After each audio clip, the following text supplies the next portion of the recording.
到底哇，抛给玩他呀！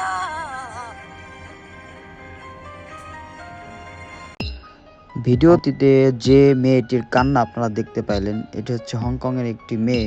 আজকে হংকংয়ে অগ্নিকাণ্ডের ঘটনা ঘটে। একটা বিল্ডিংয়ে প্রথমে আগুন লাগে, পরবর্তীতে ক্রমান্বয়ে একের পর এক বিল্ডিং আগুন লাগে এবং এই আগুনে অনেকেই তার মা বাবা ভাই বোন হারিয়ে আত্মহারা। এটি হচ্ছে একটি মেয়ে তার মা বাবাকে খুঁজে পাচ্ছে না এবং চায়না থেকে ফায়ার সার্ভিস এবং পুলিশ এসেছে এই হংকংয়ের যে আগুনটি এটা নিয়ন্ত্রণ করার জন্য, কিন্তু কোনোভাবে নিয়ন্ত্রণ করা সম্ভব হচ্ছে না। এখন পর্যন্ত আগুন কিন্তু নিয়ন্ত্রণের বাইরে। এখন পর্যন্ত বিল্ডিংয়ের মধ্যে প্রচুর পরিমাণে আগুন জ্বলতেছে এবং হংকংয়ের যে লাইভগুলো আছে সেই লাইভের কিছু চিত্র তুলে ধরতেছি ভিডিওর মাধ্যমে।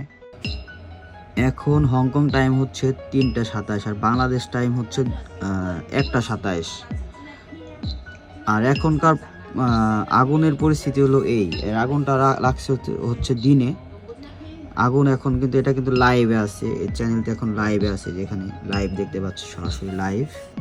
এখন পর্যন্ত আগুন এইভাবে জ্বলতেছে আর কি।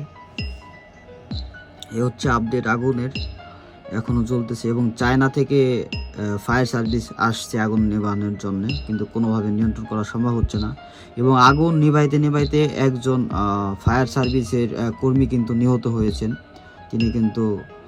হয়েছেন এবং এখন পর্যন্ত হতাহতের ঘটনা ঘটেছে 30 জনের মতো ডেথ এবং 300 উপরে হচ্ছে আহত এবং অনেকেই খুঁজে পাচ্ছে না অনেককেই।